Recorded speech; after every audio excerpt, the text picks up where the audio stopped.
नमस्कार, मैं पूजा। STG group की सहायता से इनमेट ट्रैवल प्रस्तुत हेल्थ टॉक इस विशेष शो में मैं फिर से एक बार आप सभी का मनपूर्वक स्वागत करती हूँ। आज का हमारा विषय है लंग कैंसर और इस बारे में आज हमें सविस्तर मार्गदर्शन करने वाली है डॉक्टर सुप्रिया बाम्बरकर। सबसे पहले मैं डॉक्टर का थोड़ा सा इंट्रोडक्शन आपसे कराती हूँ, फिर आज की चर्चा की शुरुआत करेंगे। तो सबसे पहले डॉक्टर सुप्रिया बाम्बरकर जी जो है वो STG ICS Khubchandani cancer centre में सर्जिकल ऑन्कोलॉजिस्ट है। उन्होंने अपना एमबीबीएस और जनरल सर्जरी में पोस्ट ग्रेजुएशन जो है वो कंप्लीट किया हुआ है। डॉक्टर सुप्रिया ने सर्जिकल ऑन्कोलॉजी में अपना एमसीएच भी हासिल कर लिया है। ऐसी डॉक्टर सुप्रिया आज हमारे साथ है, उनका स्वागत करते हैं और आज के इस शो की हम शुरुआत करते हैं। डॉक्टर, सबसे पहले हमारे इस शो में आपका स्वागत है। नमस्कार। नमस्ते पूजा जी, थैंक यू मुझे ये शो पे बुलाने के लिए।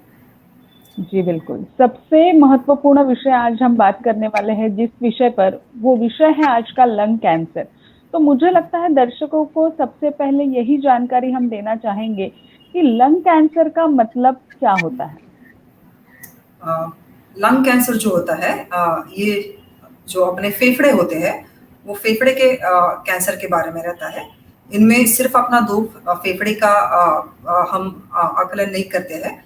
जो सांस लेने का पाइप रहता है जिसे हम मेडिकल लैंग्वेज में ट्रकिया या फिर ब्रोंकस बोलते हैं, उसका भी इसमें समावेश किया जाता है। हर इंसान के शरीर में दो फेफड़े रहते हैं, राइट और लेफ्ट साइड पे। जो ब्रीदिंग पाइप रहता है या जो सांस लेने का पाइप होता है वो बीच में रहता है, और जैसे किसी पेड़ की ब्रांचिंग होती है वैसे ही ये पाइप की दोनों फेफड़ों की तरफ ब्रांचिंग हो जाती है। जब भी लंग के कैंसर के बारे में हम बात करते हैं तो ये जो पाइप रहते हैं उसका कैंसर या फिर फेफड़े की जो टिश्यू रहती है उसका कैंसर, ये दोनों का उसमें समावेश किया जाता है।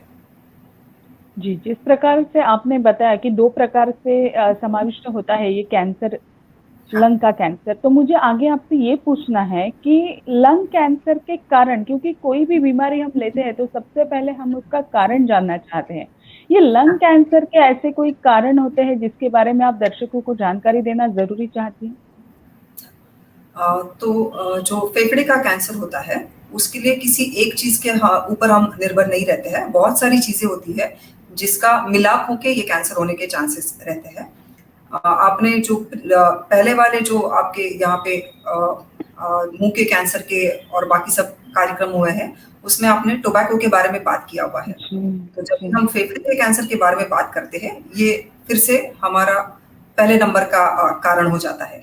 जो टोबैको होता है उसका स्मोकिंग, या तो बीड़ी के स्वरूप में या फिर सिगरेट के स्वरूप में, वो स्मोकिंग की वजह से शरीर में काफी सारे हानिकारक चीजें जाती है और ये चीजों की वजह से लंग का कैंसर हो सकता है। दूसरे कारण रहते हैं जैसे आजकल का बढ़ने वाला पोल्यूशन की वजह से काफी सारे हानिकारक जो फ्यूम्स रहते हैं या केमिकल्स होते हैं, इनका हमारे सांस के पाइप में एंट्री हो जाती है, तो उसकी वजह से भी काफी सारे कैंसर होते हैं। अभी कुछ लोग रहते हैं जो कुछ इंडस्ट्रीज में या कारखानों में काम करते हैं, अगर उनका किसी एस्बेस्टॉस या रेडॉन ऐसे केमिकल्स के साथ में संपर्क आ रहा है तो उसकी वजह से भी कैंसर होने का चांसेस रहता है। लास्ट चीज मैं ये बताना चाहूंगी कि कुछ लोगों में जो हमारे शरीर के जीन्स होते हैं वो जीन्स का जो डिफेक्ट रहता है उसकी वजह से ये वाला कैंसर बन सकता है। तो ये तीन सबसे इम्पोर्टेंट कारण है लंग के कैंसर होने के लिए। जी बिल्कुल, जैसे आपने तीन इम्पोर्टेंट कारण बताए और जैसे सबसे पहला महत्वपूर्ण कारण बताया कि तंबाकू, ये हमारे देश में बहुत इम्पोर्टेंट कारण है फेफड़ों के कैंसर होने का या फिर लंग कैंसर होने का, जिसके बारे में हमने बहुत जानकारी दर्शकों को सविस्तर तरीके से दी है। तो मुझे लगता है आगे जाते हैं हम, क्या निष्क्रिय धूम्रपान फेफड़ों के कैंसर का एक कारण हो सकता है? इस बारे में आप क्या बता सकते हैं? बिल्कुल हो सकता है। हम मेडिकल टर्म्स में इसको पैसिव स्मोकिंग या फिर सेकेंड हैंड स्मोक ऐसा बोलते हैं। अगर आप ऐसे किसी इंसान के संपर्क में ज्यादा रहते हो, जैसे कुछ लोग घर में स्मोक करते हैं या फिर ऑफिस में या मीटिंग्स में कुछ लोग स्मोक करते हैं, तो उसके धुएं की वजह से जो उनके संपर्क में आने वाले लोग रहते हैं उनके शरीर में भी ये धुआं समाविष्ट होता है और उनका भी जो एक्सपोजर रहता है कार्सिनोजेंस को, वो स्मोकिंग करने वाले इंसान जितना नहीं बट बिल्कुल ज्यादा रहता है।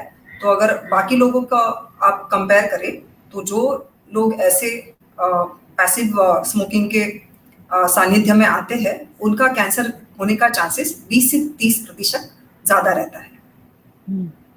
इसका मतलब है ना कि सिर्फ धूम्रपान करने वाले, उनके संपर्क में आने वाले लोगों को भी इस प्रकार का कैंसर हो सकता है। मतलब एक धूम्रपान करने वाला व्यक्ति कितने लोगों को संक्रमित कर सकता है, ये जानना भी बहुत जरूरी है डॉक्टर। आगे बढ़ते हैं हम। कारण तो हमने जान लिए, लेकिन इसके आगे बहुत महत्वपूर्ण रहता है, जिससे भी लंग कैंसर होता है उसको अगर शुरुआती के लक्षण पता चले तो उसके लिए ये बहुत आसान हो जाता है कि उसको क्या बीमारी है ये समझना। तो क्या बता सकते हैं डॉक्टर आप, शुरुआती के लक्षण या फिर शुरुआती के ऐसे कोई सिम्टम्स होते हैं जिससे वो पेशेंट जान सकता है कि हाँ बाबा आगे जाके मुझे लंग कैंसर होने वाला है या फिर मुझे लंग कैंसर की शुरुआत हो चुकी है? जी बिल्कुल। अगर किसी इंसान को लंग कैंसर के लक्षण शुरू होते हैं तो पहले तो उनको खांसी चालू हो सकती है। काफी बार ये खांसी लंबे समय तक रहती है, सूखी खांसी रहती है जिसमें कुछ बलगम नहीं निकलता। अगर बलगम निकलता है तो बहुत सारे लोगों को बलगम में खून का प्रादुर्भाव भी दिखता है। इसी के साथ में उनको सांस लेने का तकलीफ भी हो सकता है। तो अगर थोड़ा अंदर भी चलेंगे या फिर ऊपर चढ़ेंगे तो उनको सांस में रुकावट जैसा महसूस हो सकता है। तो ये 3 मेन जो मुख्य लक्षण होते हैं वो होते हैं। इसके अलावा काफी लोगों में शरीर में कमजोरी लगना या वजन कम होना, ऐसे लक्षण भी दिख सकते हैं। कभी कभी गले के नीचे वाले हिस्से में उनको छोटा गठान जैसा या भराव जैसा लग सकता है। तो ये सारी चीजें भी लंग कैंसर के लक्षण हो सकती है।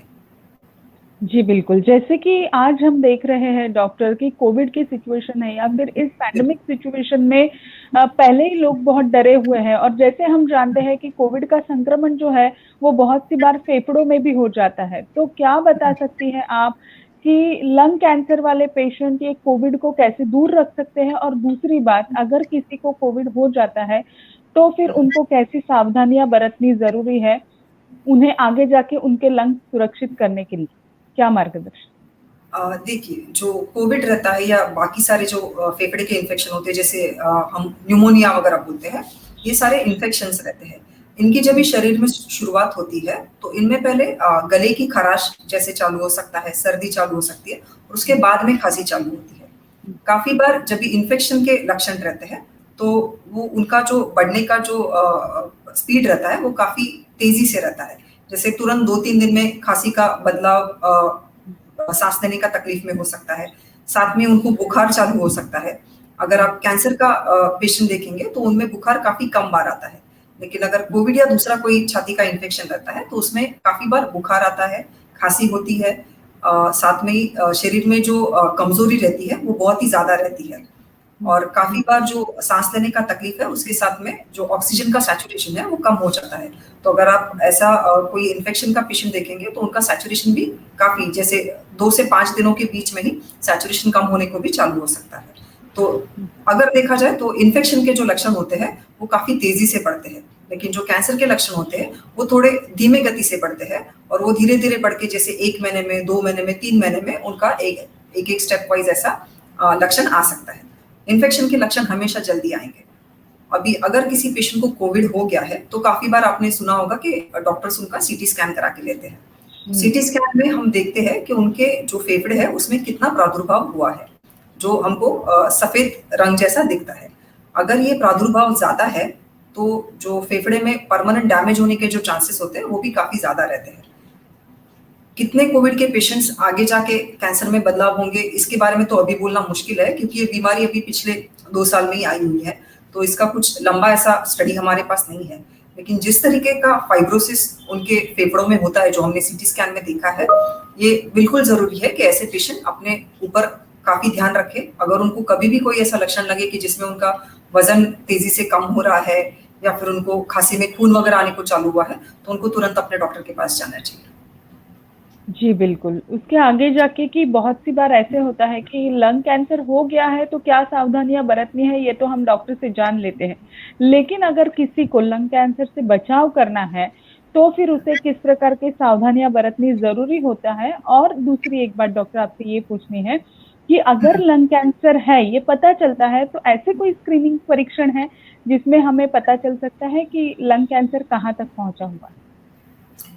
पहली बात तो मैं ये कहना चाहूंगी कि जैसे आपने पहले वाले जो आपके कार्यक्रम है उसमें भी देखा है, जो टोबैको रहता है उससे तो हर एक इंसान को दूर रहना ही चाहिए, क्योंकि जो टोबैको होता है उससे ना कि सिर्फ फेफड़े का लेकिन शरीर के काफी सारे हिस्सों का कैंसर हो सकता है, जैसे मुंह का कैंसर होता है, खाने के पाइप का कैंसर, पेट का कैंसर, ऐसे काफी सारे कैंसर्स टोबैको की वजह से हो सकते हैं। तो जितना हो सके स्मोकिंग जैसी चीजें या टोबैको जैसी जो चीजें होती है उससे तो इंसान को दूर रहना चाहिए। जो लोग पहले से स्मोक कर रहे हैं उन्होंने जितना जल्दी हो सके उसे बंद कर देना चाहिए। ये तो सबसे पहली बात होगी। दूसरी बात, अगर किसी इंसान को स्मोकिंग का बहुत लंबे समय से आदत है, लत है, तो ऐसे लोगों ने अपने डॉक्टर को उसके बारे में बताना चाहिए। जो स्क्रीनिंग टेस्ट के बारे में आप बोल रहे हैं, वैसा लो डोज सीटी स्कैन यानी कम मात्रा की सीटी स्कैन करके एक चीज होती है जिसमें सिर्फ फेफड़ों को देखा जाता है। और ऐसा जो लो डोज सीटी स्कैन होता है वो हम उन लोगों को बोलते हैं जिनको स्मोकिंग का हिस्ट्री 15 से 20 साल से ज्यादा है, जो दिन में 2 या 3 पैकेट से ज्यादा सिगरेट लेते हैं, या जिनकी उम्र 50 साल के ऊपर है। इसमें उन लोगों का भी समावेश किया जाता है जिन्होंने स्मोकिंग छोड़ के 15 साल से कम टाइम हुआ है या फिर ज्यादा टाइम हुआ है। तो उनका जो नंबर ऑफ सिगरेट्स का जो हमारे पास रिकॉर्ड रहता है उसके हिसाब से हम उनको बताते हैं कि उनको कितनी बार ये लो डोज सीटी स्कैन करा के लेना चाहिए। और भी काफी सारी खून की, यूरिन की वगैरह जांचें हैं, लेकिन उन जांचों में से इतना कुछ अच्छा रिजल्ट नहीं मिला है। जो बेस्ट रिजल्ट मिला है वो हमको ये लो डोज सीटी स्कैन से मिला है। जी, जिस प्रकार से हम जानते हैं कि धूम्रपान एक वजह हो सकती है लंग कैंसर होने की, या फिर टोबैको एक वजह है लंग कैंसर होने की, उसी प्रकार से जो धूम्रपान नहीं करते हैं क्या उनमें भी लंग कैंसर पाया जाता है, या फिर हो सकता है क्या उन्हें लंग कैंसर? इस बारे में क्या बताएंगे? बिल्कुल, ऐसी भी केसेस हमारे पास है। इसका कारण रहता है, जैसे मैंने पहले भी बोला, कि जो जीन्स होते हैं इंसान के उनमें डिफेक्ट होने की वजह से ऐसे वाले कैंसर हो सकते हैं। अभी इसमें अगर मैं और ज्यादा आपको बताना चाहूँ तो EGFR करके एक जो जीन रहता है उसका जब भी म्यूटेशन होता है तो उस म्यूटेशन की वजह से लंग कैंसर बहुत कम उम्र में स्पेशली औरतों में देखा गया है। अगर आप यूरोपियन या अमेरिकन कंट्रीज देखेंगे तो उस भाग में 8 से 10% ये वाला म्यूटेशन पाया गया है। लेकिन जो पूर्व एशियाई भाग है, जैसे जापान, चाइना, ये सारे कंट्रीज है, वहां पे इसका प्रमाण करीबन 40% तक पाया गया है। तो जो हमारा हिस्सा है, एशिया का हिस्सा है, वहां पे ये वाली म्यूटेशन बहुत ज्यादा तरीके से पाई जाती है। और इसलिए हमारे यहाँ पे बहुत सारी ऐसी औरतें हमको लंग कैंसर के साथ मिलती है जिन्होंने कभी भी जिंदगी में स्मोक किया नहीं होता है।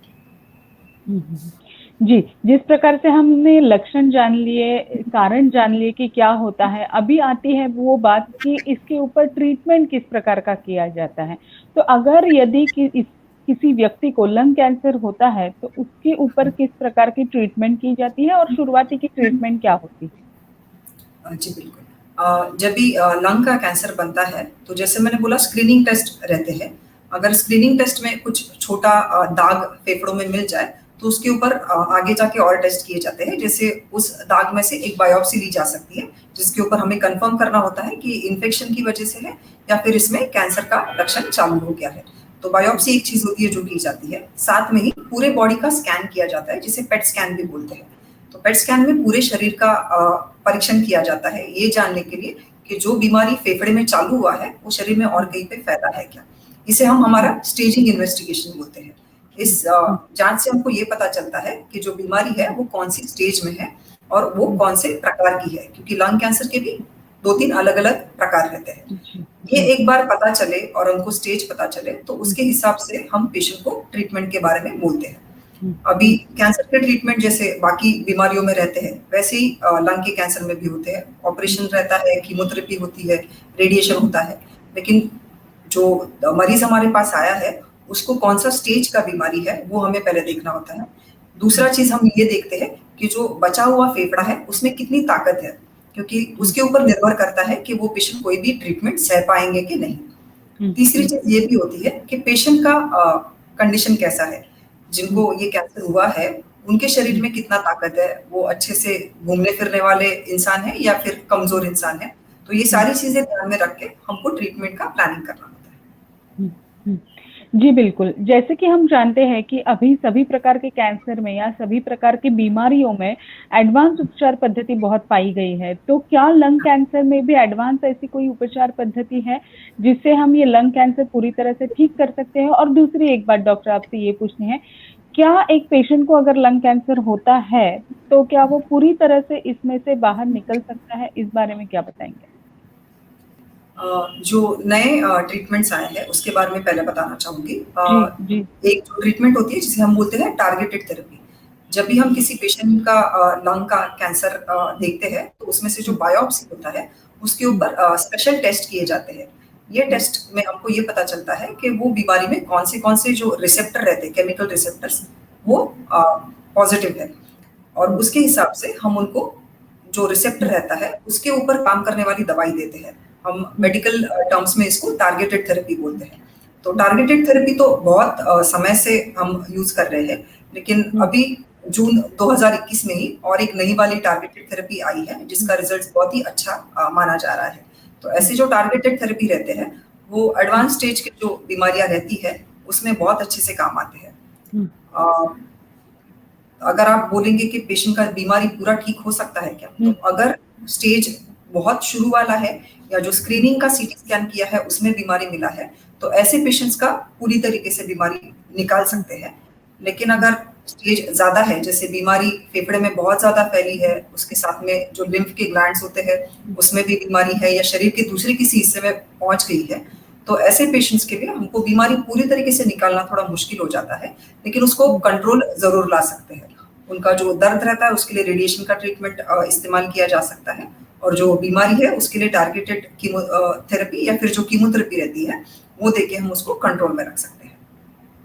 जी बिल्कुल। और एक बात डॉक्टर आपसे ये ज़रूर पूछनी है मुझे कि ये कोविड की सिचुएशन है जैसे कि हम सब जानते हैं, लेकिन अगर एक लंग कैंसर का पेशेंट है तो उसे किस प्रकार की सावधानियाँ बरतनी बहुत ज़रूरी होती है? ना कि सिर्फ कोविड में, कोविड के अलावा भी उसको कैसी सावधानियाँ बरतनी बहुत ज़रूरी होती है एक पेशेंट को, क्या बताएंगे?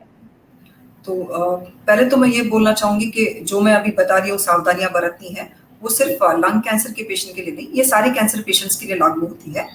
पहली चीज तो ये होती है कि जब भी आपको पता चले कि ऐसे कुछ लक्षण जो कैंसर की वजह से हो सकते हैं वो आपके शरीर में हो, तो आपको तुरंत डॉक्टर को, आपके फैमिली डॉक्टर को, या जो भी आपके घर के पास वाले लोग हैं उनको बता देना चाहिए।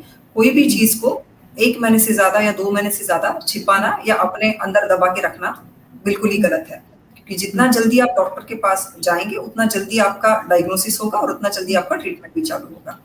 कोविड की वजह से काफी बार ऐसे हो रहा है कि लोगों को ऐसे लगता है कि अगर हॉस्पिटल जाएंगे या डॉक्टर के पास जाएंगे तो शायद कोविड हो जाएगा, क्योंकि वहां पे बहुत सारे और भी मरीज रहते हैं। तो ऐसे अगर आपको बहुत ज्यादा डर है तो जैसे वीडियो कंसल्टेशन रहता है उस चीज का आप इस्तेमाल कर सकते हैं और उसके द्वारा आप डॉक्टर का ओपिनियन ले सकते हैं। जो भी कैंसर के पेशेंट होते हैं, अगर आप में कैंसर का प्रादुर्भाव मिला है तो पहली चीज तो होती है कि उससे डरना नहीं है। हमारा जो मेडिकल साइंस है वो अभी बहुत ज्यादा एडवांस्ड है और सब चीजों के लिए हमारे पास ट्रीटमेंट अवेलेबल है। तो पहली चीज तो डरना नहीं है। जो ट्रीटमेंट आपको लेनी है उसके लिए आपको खंभीर होना बहुत जरूरी है, आपकी मन की पूरी तैयारी होना बहुत जरूरी है। साथ में ही आपको आपके शरीर की ताकत का भी ध्यान रखना होता है। आपको हाई प्रोटीन खाना लेना होता है ताकि आपके शरीर में ताकत अच्छा रहे, आपका वजन जो है वो अच्छे से मेंटेन रहे। साथ में ही हाइड्रेशन अच्छे से लेना होता है, क्योंकि जो भी ट्रीटमेंट आप लेते हैं वो आपके पूरी शरीर पे काम कर रहा होता है। तो उस वक्त में आपका शरीर जो है वो मजबूत होना चाहिए। तो डाइट पे अच्छे से ध्यान रखना है, हाइड्रेशन यानी पानी बहुत सारा पीना है, ये 2 चीजें उनको देखनी है। जितना हो सके जो आपके सगे है, जो आपको मिलना चाहे कि नहीं कैंसर हो गया है तो हमको जाके मिलना है या ऐसा कुछ है, तो ऐसा उनको पहले ही बोल के रखिएगा कि जितना हो सके उतना जो बहुत सारे लोगों से संपर्क है वो कम कर लीजिएगा, क्योंकि जो बाहर से लोग आपको मिलने आएंगे वो शायद आपके लिए एक इन्फेक्शन लेके आ सकते हैं। जब भी आप ट्रीटमेंट ले रहे हैं आपके शरीर की जो प्रतिकार शक्ति रहती है वो बहुत कम होती है, तो उस टाइम पे आपको कोविड जैसा या बाकी दूसरा कोई भी जो इन्फेक्शन होता है वो होने का चांस बहुत ज्यादा रहता है। तो जितना हो सके आप विजिटर्स को मत लीजिएगा, उनसे दूरी रहिएगा, खुद के शरीर का खाने पीने का ध्यान रखिएगा, और जो आपका मनोबल है वो हमेशा पॉजिटिव रखिए कि जो भी ट्रीटमेंट है वो आपको काम करने वाला है। जी, जैसे कि हमने बहुत बार सुना है या हमारे दर्शकों ने या पेशेंट ने भी बहुत बार सुना होगा कि कैंसर एक ऐसे कहा जाता है कि ये जेनेटिक होता है। तो क्या ये हाँ, लंग कैंसर भी इस प्रकार का होता है? लंग कैंसर भी क्या जेनेटिक हो सकता है? इस बारे में क्या बताएँगे? जी बिल्कुल, कुछ लंग कैंसर्स हमने ऐसे देखे हैं जिसमें जेनेटिक प्रादुर्भाव जो होता है वो मिला है। जैसे अगर किसी इंसान के पिताजी में या चाचा जी में लंग कैंसर मिला हो, तो ऐसे हुँ, इंसान को बहुत ज़्यादा खुद की सेहत की तरफ ध्यान देना चाहिए। ऐसे हुँ, इंसान ने जो धूम्रपान और टोबैको है, उससे तो बिल्कुल ही दूर रहना चाहिए। हुँ, और अगर घर हुँ, में किसी को कैंसर हो चुका है, तो आपको आपके शरीर पे ध्यान रखें। कभी भी हुँ। आपको थोड़ा भी कोई भी लक्षण दिखे, तो तुरंत उसके लिए मेडिकल हेल्प लेनी है। जी, बिल्कुल। ऐसी बहुत सी बार होता है कि कैंसर जब भी पता चलता है तभी उनको ये जानना बहुत ज़रूरी होता है कि ये मेरे लिए अभी हाई रिस्क कैंसर है या नहीं है। तो ये हाई रिस्क कैंसर इसका मतलब क्या होता है? और लंग कैंसर में ऐसा कभी पता चलता है हमें? इस बारे में क्या बताएँगे डॉक्टर? अ, जैसे मैंने बोला लंग कैंसर के लिए सबसे जो बड़ा कारण है वो होता है स्मोकिंग। हुँ, जो स्मोकिंग रहता है वो सिर्फ़ आपको कैंसर ही नहीं देता है, वो आपके फेफड़े पे लंबे समय तक काम करता रहता है और उसकी हुँ, वज़ह से काफ़ी बार जो अपने फेफड़े की पेशियाँ होती है, वो कमज़ोर हो जाती है। हुँ, काफ़ी बार आपने बीमारियों का नाम सुना होगा जैसे बोलते हैं कि सीओपीडी हो गया है या इंटरस्टिशियल लंग हुँ, डिसीज़ हो गया है। तो ये जो बीमारियाँ रहती है, इसमें जो हुँ, आपके फेफड़े की पेशियाँ रहती है, वो बहुत कमज़ोर रहती है और हुँ, ऐसे लोगों में हाई रिस्क कैंसर होने के चांसेस ज़्यादा रहते हैं। हुँ, जब भी हम ट्रीटमेंट के लिए भी ऐसे लोगों का चुनाव करते हैं, हुँ, तभी हमको ये बहुत ध्यान रखना पड़ता है कि जो जैसे मैंने पहले भी बोला, जो बचा हुआ फेफड़ा रहेगा ट्रीटमेंट के बाद में, उसमें हुँ, शरीर का ऑक्सीजनेशन का भार लेने में कितनी ताकत रहेगी। तो वो सब हुँ। चीज़ें हमको देखनी पड़ती है। तो ऐसे लोग जो रहते हैं जिनमें पहले से ही फेफड़े में कुछ प्रॉब्लम है, उनमें ट्रीटमेंट और भी थोड़ा मुश्किल हो जाता है। जी, एक बार अगर लंग कैंसर के पेशेंट ने ट्रीटमेंट अपनी कंप्लीट कर ली, तो उसके बाद उसका फ़ॉलो-अप किस प्रकार का होता है? या फिर उसको फ़ॉलो-अप के लिए कितनी बार आना पड़ता है डॉक्टर के पास फिर से एक बार? जैसे आपका ट्रीटमेंट खत्म हो जाएगा, तो जो हुँ, ट्रीटमेंट का लास्ट डे रहता है, उसके हिसाब से हम अगले 3 महीने में ऐसा पेशेंट को बुलाते हैं। तो हर 3 महीने में उनको हॉस्पिटल आना होता है, पहले 1 साल के लिए। उसके हुँ, बाद में ये जो समय रहता है, वो थोड़ा बढ़ा के 6 महीने का किया जाता है। हुँ, जभी भी आप डॉक्टर के पास जाएँगे, तो आपका जो शरीर का तपास रहता है, वो डॉक्टर की तरफ से होगा, जिसमें आपका छाती, गला और बाकी पेट वगैरह बाकी के जो शरीर के हिस्से हैं, वो सारे चेक किए जाएँगे। साथ में ही वो आपको काफ़ी बार छाती का एक्स-रे करने के लिए बोलेंगे। हुँ, जो एक्स-रे होता है वो तो हर विज़िट में होता है। जो बड़े वाले टेस्ट रहते हैं जैसे सीटी स्कैन या पेट स्कैन होता है, वो हुँ, ट्रीटमेंट खत्म होने के 6 महीने बाद में या 1 साल के बाद में पेशेंट का जो पहला बीमारी का स्टेज है, उसके ऊपर निर्भर करता है कि हुँ, कितना जल्दी उनका पेट स्कैन या सीटी स्कैन करना है। हुँ, लेकिन हुँ, जो स्कैन होते हैं, वो हर 3 महीने में नहीं होते हैं। वो या तो 6 हुँ। महीने में 1 बार या साल में 1 बार ही किया जाता है। ट्रीटमेंट के दौरान एक लंग कैंसर के पेशेंट को कितनी सावधानियाँ बरतनी ज़रूरी होती हैं? इस सवाल का जवाब आप कैसे देंगे? ट्रीटमेंट के दौरान जैसे मैंने पहले बोला, हर पेशेंट को ये ध्यान तो रखना ही है कि उनका सेहत अच्छा रहे, उनको कोई इन्फेक्शन ना हो। हुँ, इसके साथ में ही जो लंग की ताकत होती है, वो बढ़ाने के लिए कुछ फिज़ियोथेरेपीज़ रहते हैं, हुँ, उसका भी हम समावेश करते हैं। उनको थोड़े हुँ। ब्रीथिंग एक्सरसाइज़ेज़ सिखाए जाते हैं। कुछ इंस्ट्रूमेंट जिसे हम स्पायरोमीटर बोलते हैं, वो भी दिया जाता है, जिसकी वजह से जो बचा हुआ शरीर का फेफड़ा रहता है, उसकी ताकत बढ़ाई जाती है और उसका जो ऑक्सीजनेशन का जो सिस्टम है, वो इम्प्रूव किया जाता है। जी, बिल्कुल डॉक्टर। आज आपने लंग कैंसर के बारे में बहुत आसान शब्दों में हमारे दर्शकों को बहुत अच्छी जानकारी दी, बहुत अच्छा मार्गदर्शन किया। इसके लिए आपका बहुत-बहुत शुक्रिया डॉक्टर। धन्यवाद। नमस्कार। धन्यवाद। ज़रूर आप हमें लाइव कमेंट कीजिए, हम आपके हर एक सवाल का जवाब देने की ज़रूर कोशिश करेंगे। अगर आपको इनमें ट्रैवल की ये पहल पसंद आती है, तो आप इसे लाइक कीजिए, शेयर कीजिए और किसी भी वजह से आप हमारा ये लाइव कार्यक्रम नहीं देख पाते, तो फिर से एक बार हमारे इनमें ट्रैवल के फेसबुक पेज पे या फिर हमारे इनमें ट्रैवल के यूट्यूब चैनल पे आप इस कार्यक्रम को फिर से एक बार देख सकते हैं और आप इनमें ट्रैवल के यूट्यूब चैनल को सब्सक्राइब करना बिल्कुल मत भूलिए। आपका एक शेयर जो है वो इस महत्वपूर्ण जानकारी से, महत्वपूर्ण मार्गदर्शन से किसी कैंसर पेशेंट की ज़िंदगी ज़रूर बचा सकता है। आज के लिए बस इतना ही। धन्यवाद। नमस्कार।